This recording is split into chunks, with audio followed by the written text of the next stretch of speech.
बोलो भारत माता की।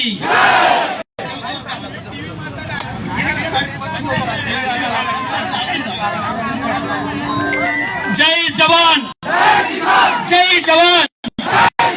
ಸ್ವಲ್ಪ ಹಿಂದಕ್ಕೆ ಆಗ್ಬೇಕಲ್ಲ ನಿಮ್ ಕೈ ಮುಗಿ. ಗಣೇಶ್ ಹಿಂದಕ್ಕೆ ಸರಿ, ಹಿಂದಕ್ಕೆ ಸರಿ, ಹಿಂದಕ್ಕೆ ಸರಿ, ಹಿಂದಕ್ಕೆ ಸರಿ, ಎಲ್ಲರಿಗೂ ಕಾಣಬೇಕಲ್ಲ. ಹಿಂದಕ್ಕೆ ಸರಿ. ಬಂಧುಗಳೇ, ಈ ಸಲ 4 ರಿಂದ 5 ತಿಂಗಳ ಅತಿಯಾದ ಮಳೆಯಿಂದ ಯಾರು ಮಾತಾಡ್ಬೇಡ್ರಪ್ಪ, ನಿಮ್ ಕಾಲ್ ಹಿಡಿತೀನಿ ನಾನು. ಸೀರಿಯಸ್ ಒತ್ತಾಯ ಮಾಡಿ ನಮ್ಮ ಹೋರಾಟ ಸರ್ಕಾರ ಕೇಳಬೇಕು.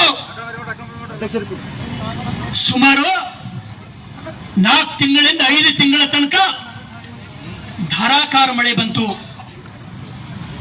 ನಾವ್ಯಾರು ಇಲ್ಲಿ ತನಕ ಅಂತ ಮಳೆ ನೋಡ್ಲೇ ಇಲ್ಲ ನಮ್ಮ ಬದುಕಿನೊಳಗ.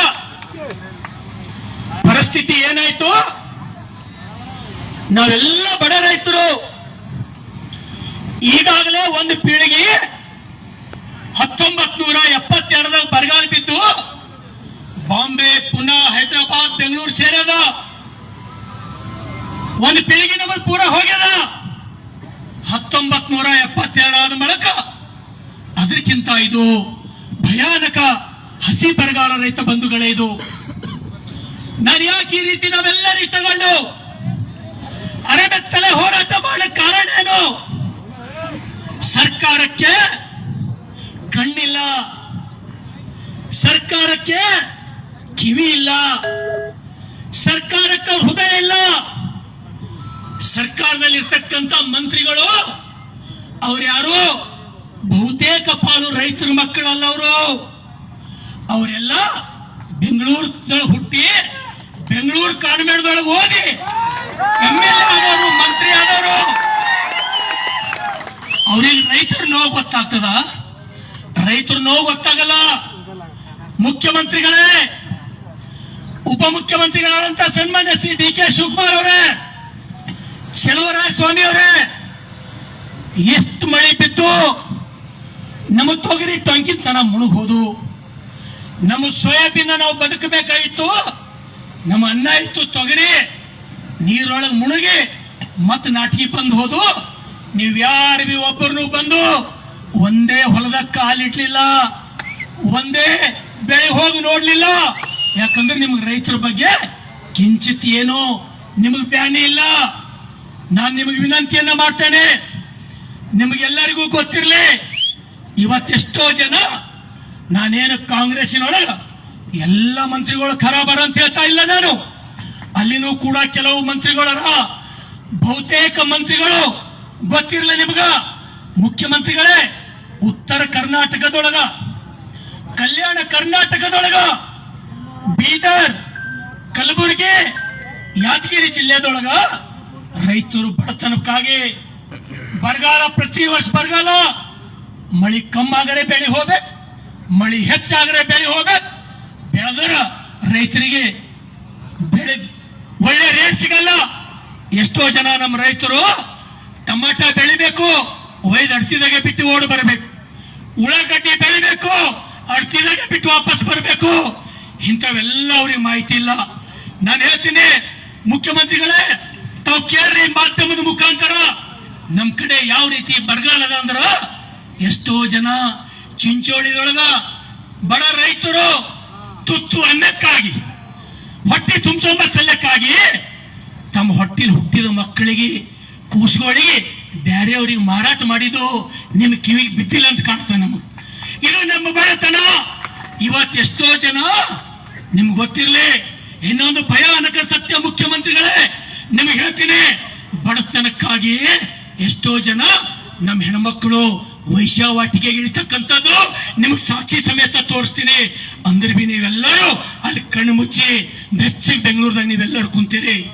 ಇವತ್ತು ನಿಮ್ಗೆ ಗೊತ್ತಿರಲಿ, 1972 ಪ್ರತಿ ವರ್ಷ ನಮ್ಮ ಜನ ಮುಂಬೈ, ಪುನಾ, ಬೆಂಗಳೂರು, ನಮ್ಮ ಜನ ಹೋಗ್ಬೇಕು, ಅಲ್ಲಿ ದುಡಿಬೇಕು. ನಿಮ್ಮ ಸಂಡ ಸುಮ್ಮನೆ ಯಾರು ತೊಳಿಬೇಕು? ನಮ್ಮ ಜನ ತೊಳಿಬೇಕು. ನಿಮ್ಮ ಮನೆ ಯಾರು ಸ್ವಚ್ಛ ಮಾಡ್ಬೇಕು? ನಮ್ಮ ಜನ ಸ್ವಚ್ಛ ಮಾಡಬೇಕು. ನಿಮ್ BTS ಬಸ್ಗಳು ಯಾರು ಓಡಿಸ್ಬೇಕು? ನಮ್ ಜನ ಡ್ರೈವಿಂಗ್ ಮಾಡ್ಬೇಕು. ಮುಖ್ಯಮಂತ್ರಿಗಳೇ, ನಮ್ಮ ಬದುಕು ಇಲ್ಲಿ ನೋಡ್ರಿ, ನಾವೆಲ್ಲರೂ 10,000 ಜನ ರೈತರು ಅರೆಬತ್ತಲೆ ಹೋರಾಟ ಯಾಕೆ ಮಾಡ್ಲತ್ತಿದ್ವಿ ಅಂದ್ರೆ ನಮ್ಮ ರೈತರಿಗೆ ನಿಮಗೆ ತೋರಿಸ್ತೀನಿ. ಒಬ್ಬೊಬ್ಬರಿಗೆ ನೋಡಿದ್ರ ಮೈದಾಗ 2 ಲೀಟರ್ ರಕ್ತ ಇಲ್ಲ. TB ಪೇಷಂಟ್ ಅಪ್ಲೆ ಎಷ್ಟೋ ಮಂದಿ ರೈತರು ಒಳ್ಳೆ ಆರಿಲ್ಲ, ನಮಗ 4 ಪಾವ್ ಒಳ್ಳೆ ಮಾಲ್ ಬೆಳೀತಂದ್ರ ನಾವು ನಿಮ್ಮ ಹೊಟ್ಟಿಗೆ ಹಾಕಬೇಕು, ಮಳ್ಳಂತಿದಾಗ ನಾವು ಬದುಕಬೇಕು. ಇವತ್ತೆಷ್ಟೋ ಜನ ನಮ್ಮ ರೈತರು ಬಾಂಬೆಗೆ ಹೋಗಿ ಅಧ್ಯಕ್ಷರೇ ನನ್ನ ಬಲ್ಲಿ ಬರ್ತಾರ, ಶರಣು ಸಲಗ ನನ್ನ ಕಿಡ್ನಿ ಫೇಲ್ ಆಗ್ಯದ ಅಂತ ಹೇಳ್ತಾರ.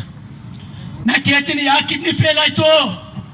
ಬರ್ತನೆ ಇತ್ತು, ಬಾಂಬೆಗೆ ಹೋಗಿದ, ಸಂಡೇಸ್ಗೆ ಹೋಗ್ಬೇಕಂದ್ರ 45 ನಿಮಿಷ ಪಾಡಿ ನಿಂದಿರ್ಬೇಕಾಗ್ತಿತ್ತು. ನಾನು 10 ವರ್ಷ ಇದೇ ರೀತಿ ಧಾರಾವಿದಾಗ ಮಾಡಿ, ನಾನು 10 ವರ್ಷ ಇದೇ ರೀತಿ ಅಂಧೇರಿದೊಳಗೆ ಶ್ರಮದೊಳಗೆ ಬದುಕಿ ನಾನು.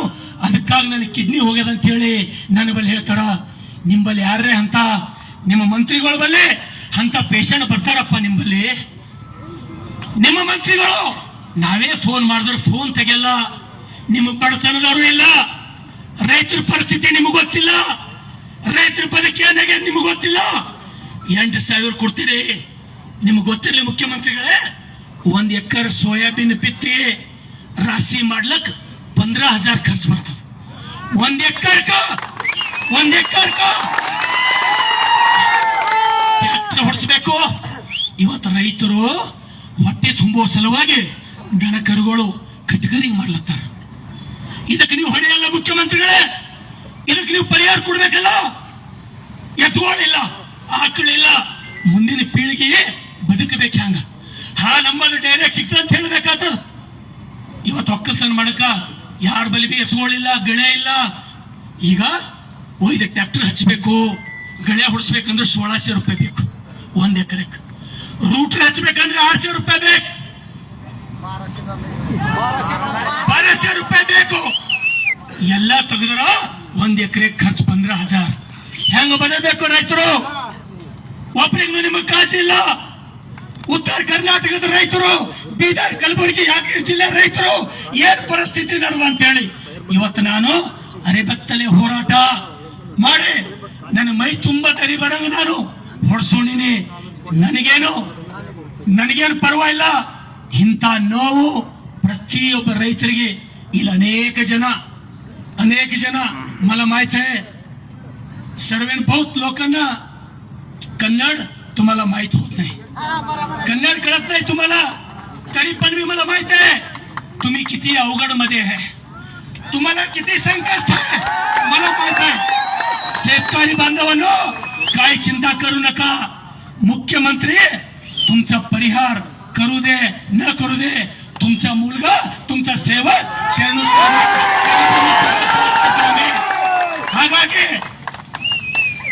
ಹಾಗಾಗಿ ಮುಖ್ಯಮಂತ್ರಿಗಳೇ ನೋಡ್ರಿ, ಮಹಾರಾಷ್ಟ್ರದೊಳಗ ಮುಖ್ಯಮಂತ್ರಿಗಳು ಬಂದರು, ಮರಾಠವಾಡ ಎಲ್ಲ ಕಡೆ ಓಡಾಡ್ತರು, ಹೊಲದೊಳಗೆ ನಡೆದರು. ಎಷ್ಟು ಕೊಟ್ಟರು ರೈತರ ಪರಿಹಾರ? ದೇವೇಂದ್ರ ಫಡ್ನವೀಸ್ ಅವರು 37,628 ಕೋಟಿ ಮಹಾರಾಷ್ಟ್ರ ಸರ್ಕಾರ ಕೊಟ್ಟು. ನಿಮಗೇನ್ ಗಾಡಿ ಬಂದಲ್ಲ, ನೀವೇನ್ ಮಾಡ್ಲತ್ತೀರಿ?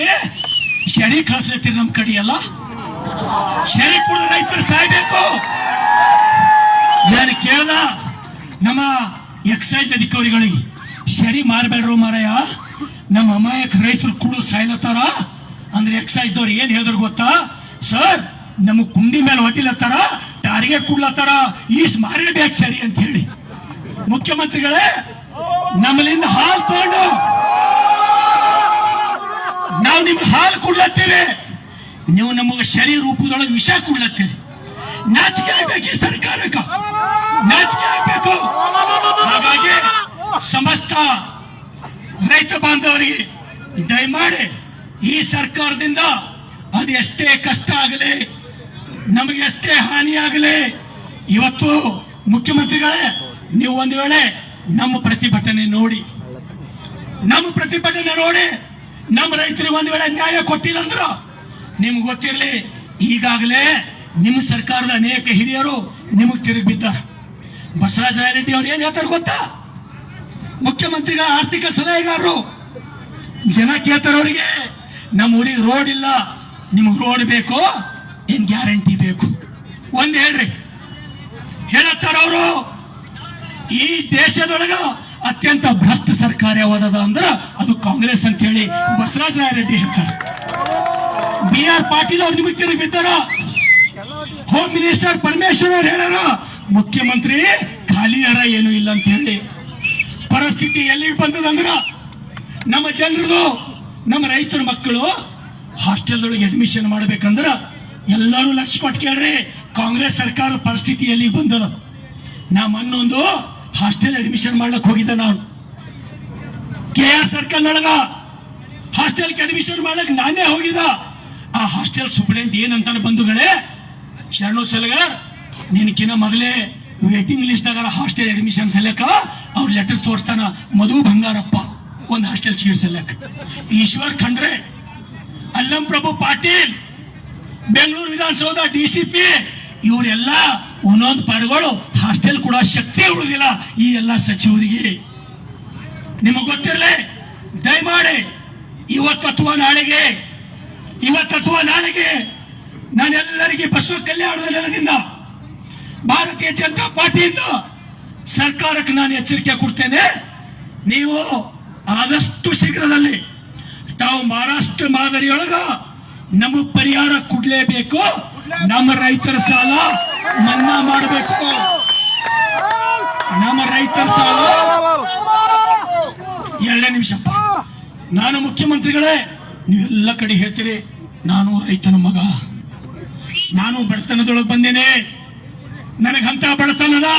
ಹೌದು, ನೀವು ಬಡವರ ಮಗ ಇದ್ದರೆ ನಾನು ಒಪ್ತೀನಿ. ಅನೇಕ ನಿಮ್ಮ ಸಚಿವರು ಅವ್ರಿಗೆ ಗೊತ್ತಿಲ್ಲ, ಹೊಲ ಗೊತ್ತಿಲ್ಲ, ನೆಲ ಗೊತ್ತಿಲ್ಲ, ಬಡವರ ಕಷ್ಟ ಗೊತ್ತಿಲ್ಲ, ರೈತರ ಕಷ್ಟ ಗೊತ್ತಿಲ್ಲ. ಸಾಮಾನ್ಯ ರೈತರು ಅವ್ರ ಬಳಿ ಹೋಗಪ್ಲೇನೇ ಇಲ್ಲ. MLAಗಳಿಗೆ ಅವ್ರು ಫೋನ್ ಎತ್ತಲ್ಲ.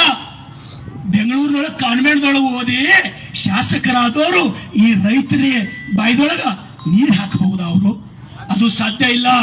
ಹಾಗಾಗಿ ಸಮಸ್ತ ಎಲ್ಲ ಬಸವ ಕಲ್ಯಾಣದ ಬೀದರ್ ಜಿಲ್ಲೆಯ ಕಲ್ಯಾಣ ಕರ್ನಾಟಕದ ರೈತರ ಪರವಾಗಿ ನಾನು ವಿನಂತಿಯನ್ನು ಮಾಡ್ತೇನೆ. ಮುಖ್ಯಮಂತ್ರಿಗಳೇ, ತಾವು ದಯವಿಟ್ಟು ನಮ್ಮ ರೈತರ ಸಾಲ ಮನ್ನಾ ಮಾಡಲೇಬೇಕು. ಮಹಾರಾಷ್ಟ್ರದ ಮಾದರಿಯಲ್ಲಿ ತಾವು ಪರಿಹಾರ ಕೊಡ್ಲೇಬೇಕಂತ ಹೇಳಿ ನಾನು ವಿನಂತಿಯನ್ನು ಮಾಡ್ತೇನೆ. ಆದ್ರೆ ಇನ್ನೊಂದು ವಿಷಯ, ಇವತ್ತು ನೋಡ್ರಿ, ನಮ್ಮ ರೈತರು ನಿರಂತರ ಇನ್ಶೂರೆನ್ಸ್ ಕಟ್ಕೋತ್ ಬಂದಾರ. ಒಬ್ಬರಿಗರ ಇನ್ಶೂರೆನ್ಸ್ ಸಿಕ್ಕದಪ್ಪ ನಿಮ್ಗ? ಯಾರಿಗೂ ಇನ್ಶೂರೆನ್ಸ್ ಕೊಟ್ಟಿಲ್ಲ. ನೀವು ಇನ್ಶೂರೆನ್ಸ್ ಬೇಕಂದ್ರೆ ಏನ್ ಮಾಡ್ತೀರಿ? 7 ವರ್ಷದ CC ಎಕ್ಸ್ಪೆರಿಮೆಂಟ್ ಮಾಡ್ಬೇಕಂತ ಹೇಳ್ತೀರಿ. 7 ವರ್ಷದ CC ಎಕ್ಸ್ಪೆರಿಮೆಂಟ್ ಮಾಡಿ ಈ ರೈತರಿಗೆ ನ್ಯಾಯ ಕೊಡ್ತೀರೇನಪ್ಪ ನೀವು? ಕಾನೂನು ಯಾರು ಮಾಡಿದ್ರು? ನೀವು ಈ ನಿಯಮಗಳು ಯಾರು ಮಾಡಿದ್ರು? ಸರ್ಕಾರದ ನಿಯಮಗಳು ರೈತರ ಬೈದಾಗ ಒಂದು ಅನ್ನ ಹಾಕ್ತಕ್ಕಂತ ನಿಯಮಗಳು ಇರಬೇಕು, ರೈತರಿಗೆ ವಿಷ ಹಾಕ್ತಕ್ಕಂತ ನಿಯಮಗಳು ನಿಮ್ಮವ. ಹಾಗಾಗಿ ಈ ಹೋರಾಟದ ಮುಖವಾಗಿ, ಅರೆಬೆತ್ತಲೆ ಹೋರಾಟದ ಮುಖೇನ ಸರ್ಕಾರಕ್ಕೆ ನಾನು ಮನವಿಯನ್ನು ಮಾಡ್ತೇನೆ. ನಾನು ಚಾಟಿ ತಿನ್ನೋದ್ರ ಮುಖಾಂತರ ನಿಮ್ಮ ಕಣ್ಣು ತೆರೆಸ್ತೇನೆ. ನೋಡ್ರಿ, ಈಗಾದ್ರೂ ಸಮಸ್ತ ರೈತರಿಗೆ ಪ್ರಾಮಾಣಿಕವಾಗಿ ನಿಮ್ಮ ಜನ ಓಟ್ ಕೊಟ್ಟು ಅಲ್ಲಿ ಕೂಡ್ಸ್ಯಾರ. ಒಂದು ವೇಳೆ ನೀವೇನಾದ್ರೂ ಮತ್ತು ಹಂಗೆ ಕೂತ್ರಿ, ನಮ್ಮ ರೈತರಿಗೆ ನೋಡ್ಲಿಲ್ಲ, ಆ ದೇವರು 2028ಕ್ಕ ನಿಮ್ಮ 100ಕ್ಕೆ 100 ಶಿಕ್ಷೆ ಕೊಡ್ಲಿಕ್ಕೆ ಬೇಕು. ಹಾಗಾಗಿ ಸಮಸ್ತ ಎಲ್ಲ ರೈತ ಬಾಂಧವರಿಗೆ ತಾವು ನಮ್ಮ ಹೋರಾಟಕ್ಕೆ ಬೆಳಗ್ಗೆನೆ ಬಂದು ಅರಬೆತ್ತಲೆ ಮೆರವಣಿಗೆಗೆ ತಾವೆಲ್ಲರೂ ನಿಮ್ಗಷ್ಟು ಕಷ್ಟ ಇದ್ರು ನಕ್ಕೋತ ಖುಷಿ ಹುಮ್ಮಸ್ಸಿನಿಂದ ತಾವೆಲ್ಲರೂ ಈ ಹೋರಾಟದಲ್ಲಿ ಭಾಗವಹಿಸಿರಿ. ಹಾಗಾಗಿ ಸಮಸ್ತ ರೈತರಿಗೆ ಮತ್ತೊಂದು ಕೊನೆ ಮಾತು ಹೇಳ್ತೀನಿ. ಸರ್ಕಾರ ಕುಡ್ತದೋ ಬಿಡ್ತದೋ, ಚಾಟಿ 7 ತಿಂದು ಲೈವ್ ಇಟ್ಟು ನಮ್ಮ ತಕ್ಲೀಫ, ನಂದಿದು ಗಾಯ ಅಡ್ಡೆದಿಂದ ಮಾಯಬಹುದು. ನನ್ನ ಗಾಯ 2 ದಿನದಾಗ ಮಾಯ್ತದ. ಆದ್ರೆ ನಮ್ಮ ರೈತರಿಗೆ ಏನು ಗಾಯ ಬಿದ್ದವಲ್ಲ, ಮಾಯ್ಲಕ್ ಸಾಧ್ಯನೇ ಇಲ್ಲ ಅಂತ ಗಾಯಗಳು. ಅದಕ್ಕಾಗಿ ಮುಖ್ಯಮಂತ್ರಿಗಳೇ, ಈಗಲೂ ಕಾಲ ಕೆಟ್ಟಿಲ್ಲ. ಒಂದು ಸಲ ಬರ್ರಿ, 8 ದಿವಸ ಟೈಮ್ ಕೊಡ್ರಿ. ಬೀದರ್, ಕಲಬುರಗಿ, ಯಾದಗಿರಿ ಜಿಲ್ಲಾ ಸಲ್ಲಕ್ ಇಲ್ಲೇ ಠಿಕಾಣಿ ಹೊಡ್ರಿ. ನೋಡ್ರಿ ಪರಿಸ್ಥಿತಿ ಏನಾಗ್ಯದ. ಯಾವ ರೀತಿ ಮಹಾರಾಷ್ಟ್ರ 32,000 ಕೋಟಿ ಕೊಟ್ಟದಲ್ಲಪ್ಪ, ಅದೇ ರೀತಿ ಕೊಡ್ರಿ ಅಂತ ಹೇಳಿ ಕೈ ಜೋಡಿಸಿ ವಿನಂತಿ ಮಾಡೋ ಸಲ್ಲಕ್ಕ ಈ ಹೋರಾಟ ನಾನು ಕರೆದೇನೆ. ಹಾಗಾಗಿ ಮತ್ತೊಮ್ಮೆ ನನಗೆ ವಿಶ್ವಾಸ ಇದೆ, 100ಕ್ಕೆ 100 ನಮ್ಮ ಹೋರಾಟ ಮುಖ್ಯಮಂತ್ರಿಗಳ ಕಿವಿ ಮುಡ್ತದ, ಉಪಮುಖ್ಯಮಂತ್ರಿಗಳ ಕಿವಿ ಮುಡ್ತದ, ನಮ್ಮ ಹೋರಾಟ ಯಶಸ್ವಿ ಆಗ್ತದೆ ಅಂತ ಹೇಳಿ ಮತ್ತೊಮ್ಮೆ ತಮ್ಮೆಲ್ಲರಿಗೆ ಅದಕ್ಕ ದಯಮಾಡಿ ನಿಮ್ಮೆಲ್ಲರಿಗೂ ಕೈ ಮುಗಿತೀನಿ ನಾನು. ಇಲ್ಲ, ಲಾಸ್ಟ್ ಮಾಧವ ಸೂರಿ 2 ಮಾತಾಡ್ತಾರೆ, ಇಲ್ಲ 2 ನಿಮಿಷ ಮುಗಿಬೇಕು. ಧನ್ಯವಾದ.